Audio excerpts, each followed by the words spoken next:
Question 1. Topic: Space security and military aspects.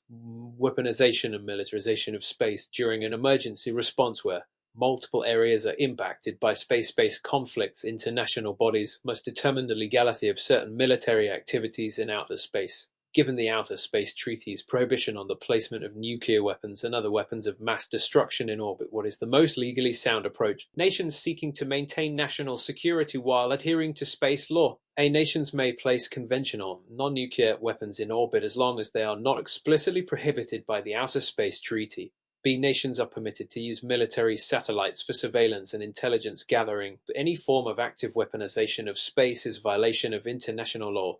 C. The prohibition on nuclear weapons does not apply to private entities, meaning private companies could legally deploy space-based defense systems. D. Any military use of space is strictly prohibited under all circumstances, regardless of national security concerns. Answer.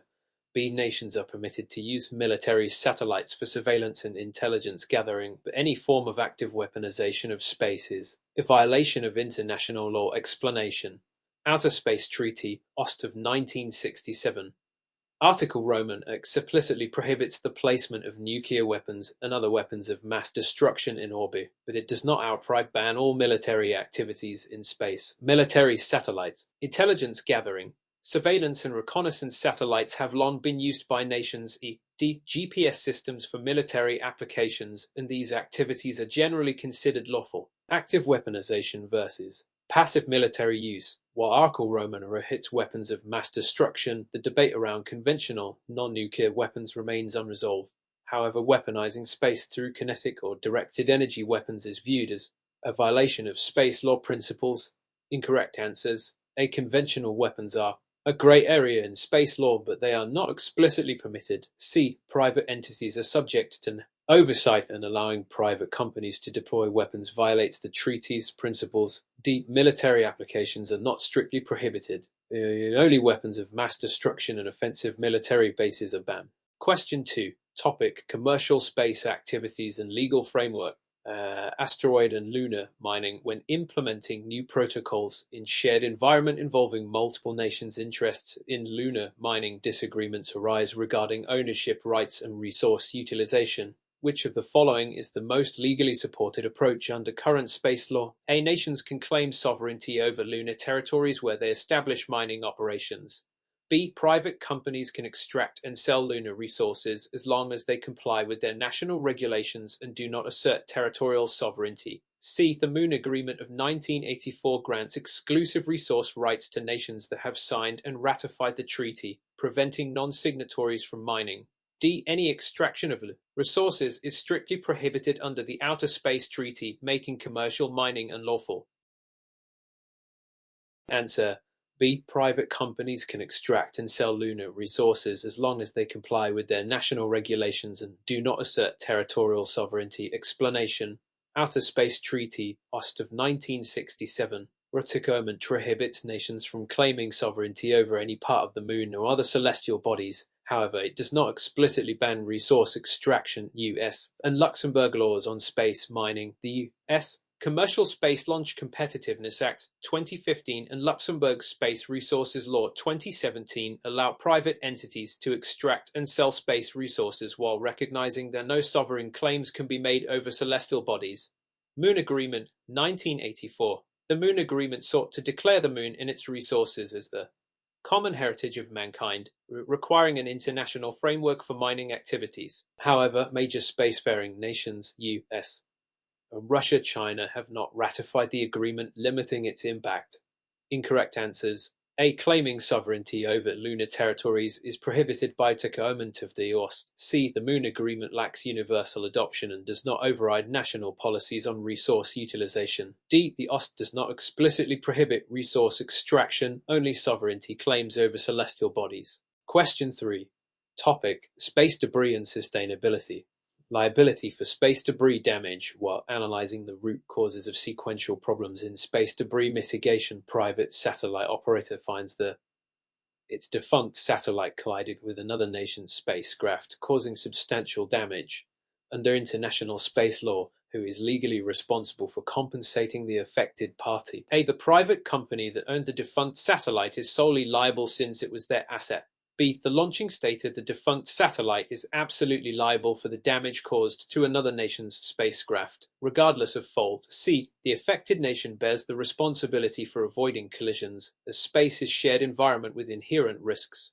D. Liability depends on fault-based system, meaning the affected party must prove negligence, the launching state, before receiving compensation. Answer. B. The launching state of the defunct satellite is absolutely liable for the damage caused to another nation's spacecraft, regardless of fault. Explanation. Liability Convention 1972. This treaty establishes two levels of liability. Absolute liability. If the space object causes damage on Earth or to aircraft, the launching state is fully liable regardless of fault. Fault-based liability. If the space object causes damage. Outer space liability depends on proving negligence or fault. Launching state responsibility. According to the OST and the Liability Convention, the launching state retains responsibility for its space objects even if operated by a private company. State responsibility in space law. Even when a private company owns the satellite, international treaties hold the launching nation accountable for legal claims arising from damages. Incorrect answers. A. Private companies do not bear direct international liability. Responsibility falls on the launching state. C. While space is shared, legal frameworks impose liability on the launching state rather than requiring affected parties to avoid damage. D. The Liability Convention differentiates absolute liability for Earth-based damage from fault-based liability for space collisions, meaning the correct answer depends on the log of the collision. Question 4. During a comprehensive review of a process that needs improvement, a multinational space corporation operating commercial satellite services is accused of violating international space debris mitigation policies. The company has been launching satellites into low Earth orbit (LEO) but has failed to follow proper deorbiting procedures for its retired satellites. The international community is now debating whether the liability 1972 applies in this scenario, considering that no physical damage has been caused by the defunct satellites. Only an increased risk of collisions. Which of the following legal principles is most applicable in determining the corporation's responsibility? A. Absolute liability under the Liability Convention 1972, since the presence of space debris increases collision risks for other operators. B. Fault-based liability under the Liability Convention 1972, which requires proof of actual damage caused by the debris before holding the company accountable. C. The Outer Space Treaty 1967 provisions on the responsible use of space, which obligations on states to regulate private space activities. D. The Moon Agreement 1984, as it provides framework for the governance of celestial bodies, including LEO satellites. Answer. C. The Outer Space Treaty 1967 provisions on the responsible use of space, which impose obligations on states to regulate private space activities. Explanation. The Outer Space Treaty 1967 establishes that states are responsible for ensuring their national activities in space comply with international obligations, including private sector compliance. Article Romans. The treaty makes states responsible for their national entities' activities, requiring them to authorize and supervise them, while the Liability Convention 1972 provides mechanisms for claiming damages due to space activities. It primarily addresses cases where actual damage has occurred rather than increased risk. The Liability Convention distinguishes between absolute liability for damage on Earth or to aircraft, flight, and fault-based liability for damage in space. In this case, since no actual damage has yet occurred, the Liability Convention does not directly apply. The Moon Agreement 1984 is also incorrect, as it focuses on governance of celestial bodies like the Moon and does not regulate satellite operations in LEO. This question highlights the growing need for international regulatory frameworks to address the proliferation of debris, a critical issue in space sustainability discussions. Question 5. In an environment where different components must interact, a private space company is testing an automated collision avoidance system that relies on artificial intelligence (AI) for its fleet of commercial satellites. The AI system is designed to autonomously adjust the satellite's orbits when a potential collision is detected. However, during a recent incident, the AI miscalculated an avoidance maneuver, leading to an unnecessary orbital change that caused a chain reaction. disrupting several other satellites' planned trajectories. The affected operators claim financial damages due to the increased fuel costs for trajectory corrections. Which of the following legal considerations is most relevant in determining liability for this incident? A. The Liability Convention 1972, which establishes that liability depends on whether the operator acted negligently in space. B. The Outer Space Treaty 1967, which holds states responsible for national space activities, even when conducted by private entities. C. The principles of force majeure, as the AI was unforeseen and unavoidable under existing technical conditions.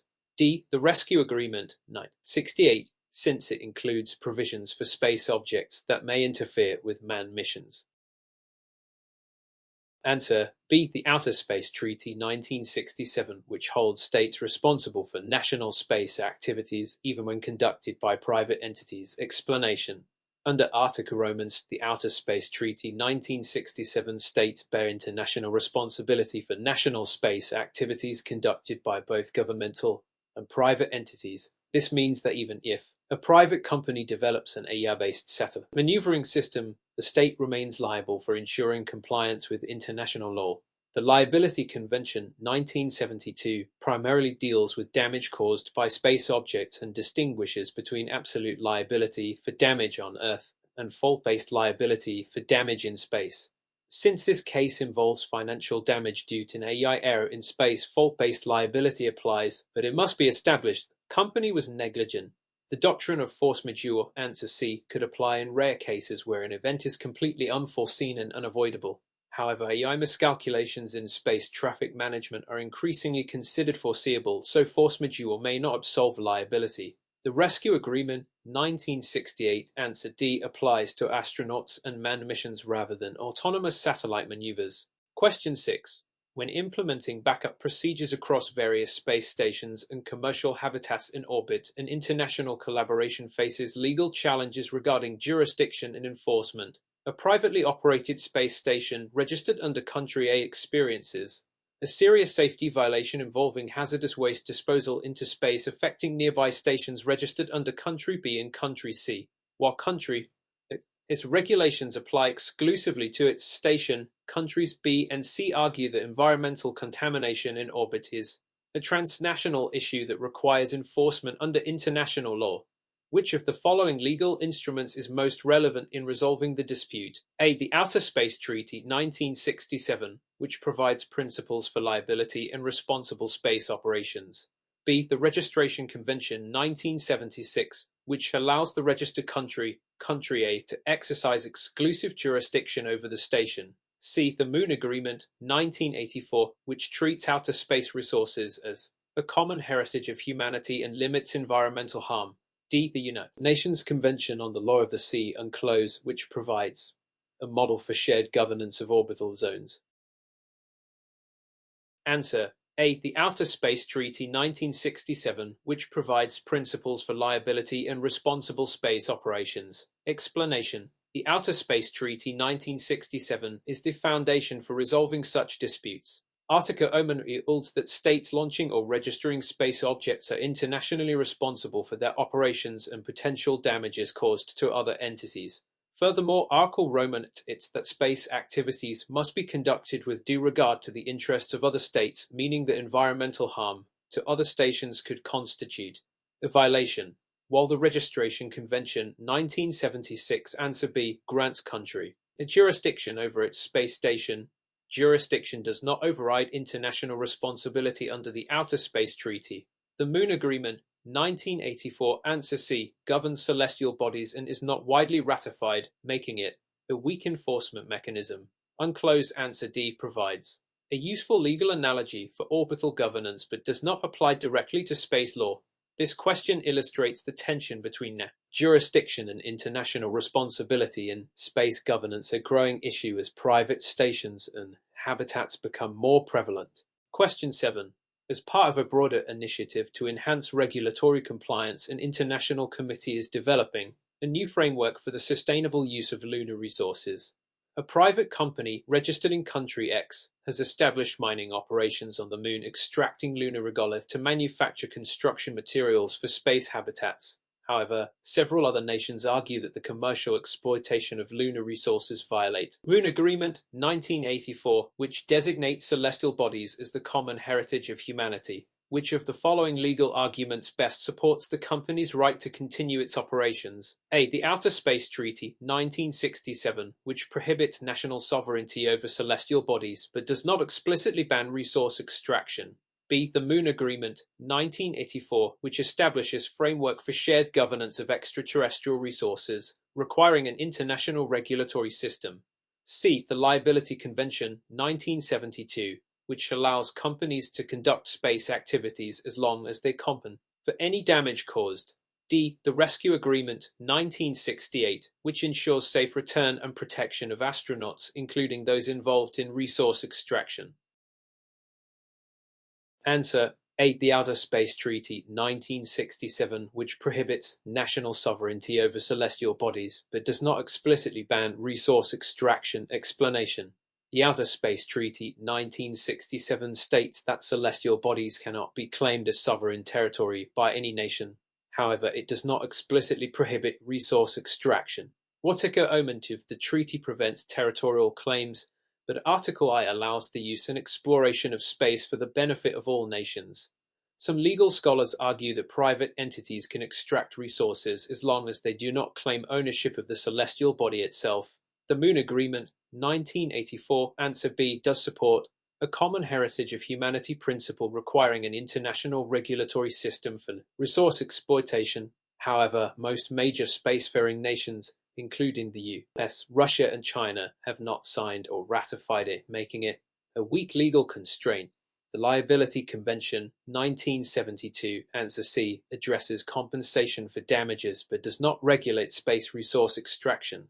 The Rescue Agreement 1968, Answer D, is unrelated to commercial activities and focuses on astronaut safety. This question highlights the ongoing legal ambiguity regarding space utilization, an issue that is likely to become more prominent as commercial lunar missions increase. Question 8. In a scenario where risk assessment plays a crucial role, a government space agency is launching a high-risk planetary defense mission to intercept an asteroid.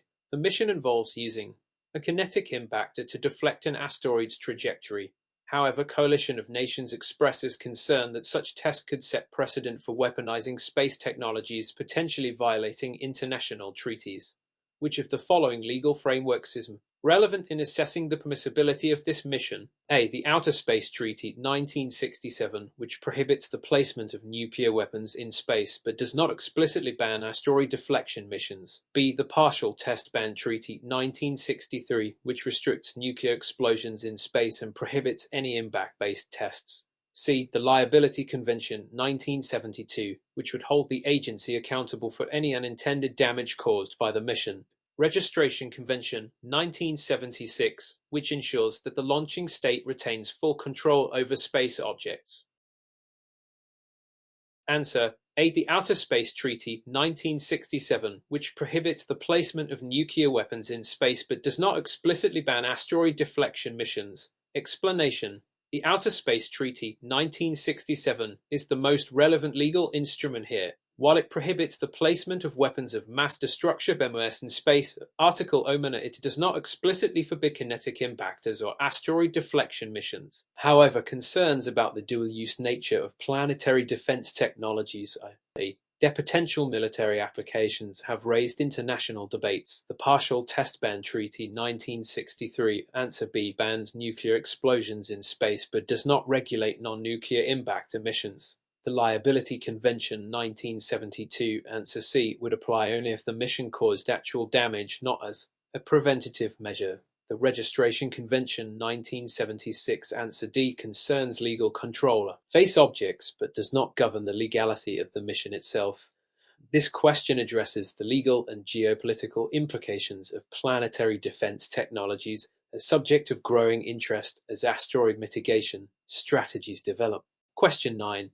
As new policies are established to regulate commercial spaceflight, a private space tourism company is offering suborbital flights, advertising zero-gravity experiences for passengers with minimal training. However, during a recent mission, a guidance system failure led to an emergency landing outside the designated recovery zone.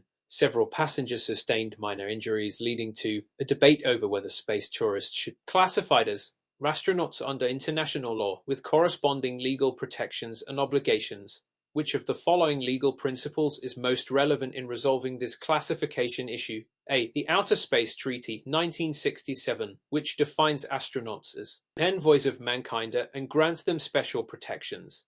B. The Liability Convention, 1972, which establishes absolute liability for damage caused by space objects to Earth-based entities. C. The Rescue Agreement, 1968, which ensures that all persons in distress in space must be given assistance, regardless of their classification. D. The Registration Convention, 1976, which regulates jurisdiction over private spaceflight activities. Answer A. The Outer Space Treaty, 1967, which defines astronauts as envoys of mankind and grants them special protections. Explanation: the Outer Space Treaty 1967 grants astronauts special status as envoys of mankind, entitling them to international protection and assistance. However, with the rise of commercial space tourism, the definition of astronaut is being challenged. Traditional astronauts undergo rigorous government training and represent their nations, whereas space tourists are private individuals with minimal training. The Liability Convention 1972, Answer B, would apply only if third-party damage occurred. The Rescue Agreement 1968, Answer C, ensures assistance for distressed space travelers but does not resolve classification issues. The Registry Convention 1976, Answer D, establishes jurisdiction over spacecraft but does not define astronaut status. This question underscores the evolving legal definitions in space tourism, a critical issue as private space travel becomes more common. Question 10. In cases where regulatory oversight is necessary for operational safety, a space company has deployed a fleet of AI-managed orbital servicing robots that autonomously repair satellites. However, during a recent mission, a robot mistakenly approached a satellite owned by another nation, causing an unintended docking attempt. The affected country views this as a violation of its sovereignty and a potential act of space piracy. International intervention. Which of the following legal principles best applies to this situation? A. The Outer Space Treaty 1967, which mandates that all space activities be conducted with due regard for other nations' operations. B. The Moon Agreement 1984, which regulates the use of robotic systems for space mining. C. The Liability Convention 1972, which imposes absolute liability on states for the actions of private space entities. D. The Rescue Agreement 1960, which governs assistance to space objects and astronauts in distress. Answer A. The Outer Space Treaty 1967, which mandates that all space activities be conducted with due regard for other nations' operations. Explanation: the Outer Space Treaty 1967 requires that nations conduct space activities with due regard for other operators. Article Roman N. Avoid harmful interference. Unauthorized docking attempts could be seen as an intrusion on another nation's space, potentially escalating to an international dispute. The Moon Agreement 1984, Answer B, is irrelevant as it deals with resource exploitation. The Liability Convention 1972, Answer C, applies only if damage occurs, but the issue here is regulatory compliance, not financial liability. The Rescue Agreement 1968, Answer D, governs assistance but does not regulate robotic servicing missions. This quest highlights the need for clear regulations on autonomous space operations, a growing area of concern as AI-based space services expand. Question 11. During a major transformation where existing methods are being restructured, an international logistics company is transitioning to fully automated inventory management. However, inconsistencies in real-time tracking data across multiple warehouses are leading to shipment delays and financial losses.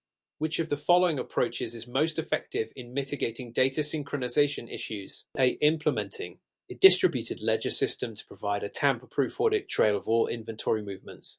B. Increasing manual verification checkpoints at each warehouse to ensure accuracy in reporting. C. Reducing the reliance on automated tracking systems in favor of traditional log-based record keeping. D. Assigning dedicated employees to cross-check all inventory changes before shipments are confirmed. Answer A. Implementing a distributed ledger system to provide a tamper-proof audit trail of all inventory movements. Explanation: A distributed ledger system such as blockchain provides a decentralized and immutable record of inventory movements, ensuring that all warehouses have synchronized data in real time. This approach reduces the risk of errors, enhances transparency, and eliminates single points of failure. Manual verification and dedicated employees increase labor costs and slow down operations, making them less scalable. Log-based record keeping reintroduces human error and inefficiencies. This question highlights the role of blockchain in improving supply chain transparency and efficiency. Question 12. When scaling up operations that experience significant fluctuations in demand, a cloud service provider is struggling with server outages due to sudden spikes in traffic. Which strategy would best ensure system stability while maintaining cost efficiency? A. Implementing an auto-scaling solution that dynamically adjusts resources based on real-time demand. B. Over-provisioning physical servers to handle peak loads, regardless of average usage. C. Restricting access during high traffic periods to prevent server overload. D. Relying on customer complaints to manually increase server capacity when necessary. Answer. 8. Implementing an auto-scaling solution that dynamically adjusts resources based on real-time demand. Explanation. Auto-scaling solutions automatically allocate computing resources based on traffic patterns, optimizing performance while keeping costs in check. Over-provisioning B. Leads to unnecessary expenses while restricting access. C. Damages user experience. Manually responding to complaints. D. Reacts too slowly to prevent outages. This question underscores the importance of cloud scalability and resource optimization. Question 13. In a high-stakes environment where multiple challenges arise simultaneously, a hospital is transitioning to a fully electronic health record system. However, the staff is struggling with frequent system downtimes and incomplete patient records. Which actions should be prioritized to ensure a smoother transition? A. Running parallel systems where paper records are maintained until the air stabilizes. B. Reducing system complexity by limiting digital record features. C. Reverting to paper-based records to prevent data inconsistencies. D. Delaying the transition until all staff members complete extensive training. Answer. A. Running parallel systems where paper records are maintained until the air stabilizes. Explanation. Running parallel systems ensures that critical medical data remains accessible during the transition period. This minimizes risk while allowing time for troubleshooting and staff adaptation. Limiting features. B. Reduces the air's effectiveness. Reverting to paper. C. Defeats the purpose of modernization. And delaying. D. Creates additional costs. Question highlights best practices for its adoption in critical environments. Question 14. While analyzing the root causes of sequential problems in financial forecasting, a company discovers unexpected budget shortfalls despite accurate revenue projections. Which of the following is the most likely cause? A. Underestimating operational costs and failing to account for inflation. B. Overestimating employee productivity in revenue-generating roles. C. Excessive reliance on external consultants for financial reporting. D. A rigid budgeting process that does not adjust to real-time financial changes. Answer. D. A rigid budgeting process that does not adjust to real-time financial changes. Explanation. A rigid budgeting process that does not adjust dynamically to market fluctuations leads to unexpected shortfalls. Flexible financial models help adapt to real-time conditions. Underestimating costs, is possible but should be accounted for in forecasting. Productivity overestimation. B. And consultant reliance. C. Do not directly impact budget variances as much as inflexible budgeting. This question emphasizes the importance of adaptive financial planning. Question 15. During an emergency response where multiple areas are impacted, an airline faces a major outage that disrupts flight schedules, ticketing, and baggage handling. Which approach best ensures a quick recovery? A. Activating a pre-established disaster recovery plan that includes redundant data centers. B. Shutting down all affected systems and restarting them sequentially. C. Informing passengers that flights will resume once its systems are restored. D. Relying on manual ticketing and check-in processes until further notice. Answer. A. Activating a pre-established disaster recovery plan that includes redundant data centers. Explanation. A disaster recovery plan (ERP) ensures that critical systems can be restored quickly through failover systems and backups. Restarting sequentially (B) takes too long. Manual processes (D) slow operations significantly, and waiting (C) fails to address the root problem. This question illustrates the necessity of business continuity planning. Question 16. When developing a solution that must address opposing needs, a company must decide whether to prioritize cost efficiency or customer satisfaction in designing a new product. What is the best approach to balance these priorities? Conducting customer surveys to identify features that provide the most value. B. Cutting non-essential costs without consulting customer feedback. C. Reducing product quality slightly to maximize cost savings. D. Setting a fixed budget and adjusting features accordingly. Answer: A. Conducting customer surveys to identify features that provide the most value. Explanation: Customer surveys help identify essential features, allowing the company to optimize costs while maintaining customer satisfaction.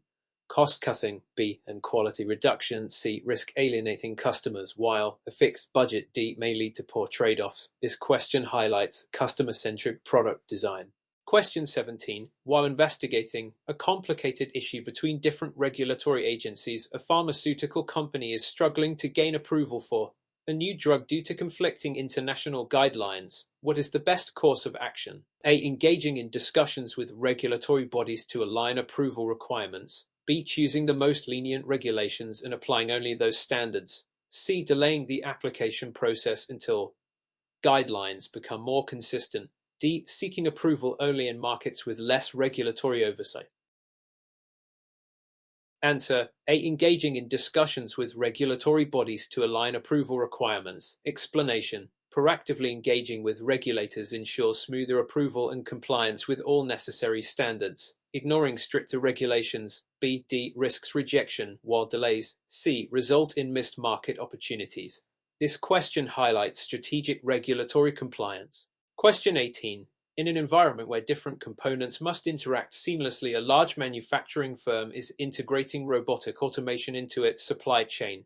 However, inconsistencies in data transfer between robotic systems and inventory management software are causing production delays. What is the most effective solution to ensure smooth interaction between these components? A. Implementing an industrial Internet of Things framework for real-time data synchronization. B. Assigning manual operators to oversee and adjust discrepancies in real time. C. Reducing automation levels to minimize system complexities. D. Keeping systems isolated to prevent interference between different components. Answer: A. Implementing an industrial Internet of Things framework for real-time data synchronization. Explanation: An industrial framework connects all components in real time, ensuring seamless data flow across automation systems. This eliminates data inconsistencies, improves efficiency, and minimizes human intervention. Manually adjusting discrepancies. B is inefficient, reducing automation. C defeats the purpose. Systems isolated. D worsens integration issues. This question highlights the role of it in manufacturing automation. Question 19. During an emergency response where multiple areas are impacted, a financial institution experiences a cyber attack that locks employees out of critical systems. What immediate action should be taken to minimize damage? A. Activating a cybersecurity incident response plan and isolating affected systems. B. Shutting down all infrastructure to prevent further damage. C. Publicly disclosing the attack before investigating its impact. D. Waiting for external cybersecurity agencies to respond before taking action. Answer: A. Activating a cybersecurity incident response plan and isolating affected systems. Explanation: A cybersecurity incident response plan ensures rapid containment and recovery by isolating affected systems without disrupting operations unnecessarily. It's shutting down everything. B may cause unnecessary outages. Public disclosure. C. Before assessing the attack could create panic, and waiting for external agencies. D. Delays response. This question emphasizes the importance of proactive cybersecurity measures. Question 20. While examining inconsistencies across various units, a retail company finds that customer pricing differs between physical stores and its online platform. What is the most effective solution to ensure pricing consistency? A. Implementing a centralized pricing management system to synchronize data. B. Allowing stores to set prices independently based on local demand. C. Limiting online sales to avoid confusion. D. Encouraging customers to report discrepancies for manual adjustments. Answer A. Implementing a centralized pricing management system to synchronize data. Explanation. A centralized pricing management system ensures that pricing data is updated uniformly across all sales channels, preventing confusion and ensuring transparency. Allowing independent pricing. B. Leads to inconsistencies, limiting online sales. C. Reduces revenue and relying on customer reports. D. Is reactive rather than proactive. Question demonstrates how technology can enhance retail pricing consistency. Question 21. When implementing new protocols in a shared environment, a hospital is updating its patient data privacy policies to comply with recent regulations. However, some departments are struggling with proper data handling procedures. What is the best way to ensure compliance? A. Conducting mandatory staff training on data protection policies. B. Restricting access to patient records except for senior management. C. Relying on automated security alerts to catch breaches. D. Enforcing strict penalties for non-compliance without additional training. Answer A. Conducting mandatory staff training on data protection policies. Explanation. Training ensures staff understands and follows proper procedures, reducing unintentional data breaches. Restricting access. B. Hinders necessary workflows, relying on alerts. C. Reacts after a breach occurs, and penalties. Without training. D. Do not prevent mistakes. This question highlights best practices for data security compliance. Question 22.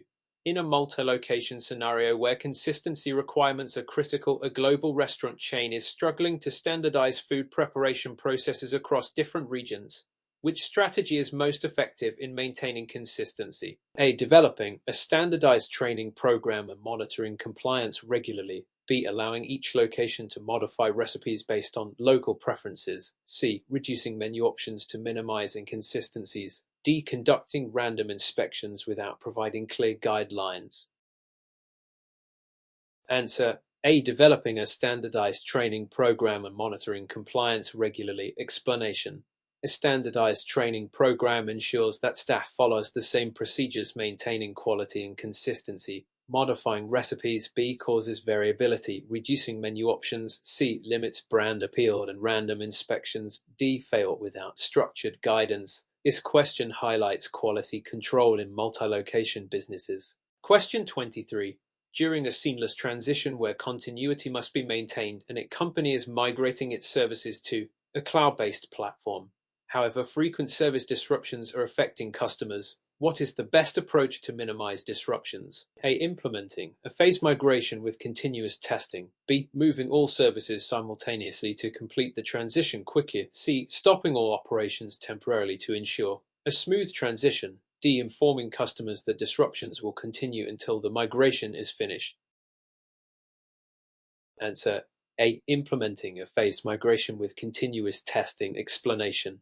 A phased migration allows for testing at each step, minimizing service interruptions. Moving everything at once. B. Increases failure risks. Stopping operations. C. Causes significant losses, and merely informing customers. D. Does not solve the problem.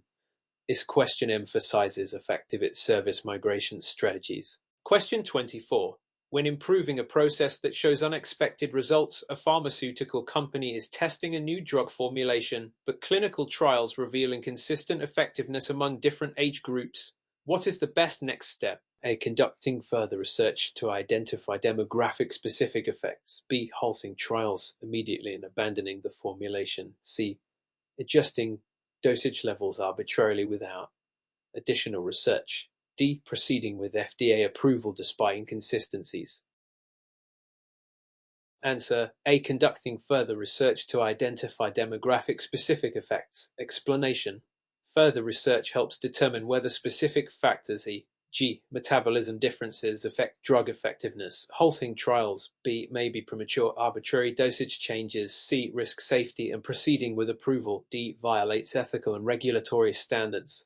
This question highlights scientific rigor in drug development. Question 25. While investigating a complicated issue between different vendors, a tech firm discovers that inconsistent API integrations are causing software failures. What is the best solution? A. Establishing standardized API documentation and testing protocols. B. Allowing each vendor to implement integrations independently. C. Relying on customers to report API failures. D. Discontinuing partnerships with vendors that fail integration tests. Answer A. Establishing standardized API documentation and testing protocols. Explanation: standardized API documentation ensures smooth interoperability and prevents failures. Independent implementation. B. Causes inconsistencies, relying on customer reports. C. Is reactive and discontinuing vendors. D. Limits business opportunities. This question underscores the importance of API standardization. Question 26. In a situation where formal requirements conflict with practical limitations, a government agency is implementing a new digital documentation system to comply with updated legal standards. However, many legacy systems used in daily operations are incompatible with the new digital format. What is the best strategy to address this issue? A. Developing an integration layer that allows legacy systems to interact with the new system. B. Immediately retiring all legacy systems, forcing a complete transition to digital. C. Continuing to use both systems independently, relying on manual data entry.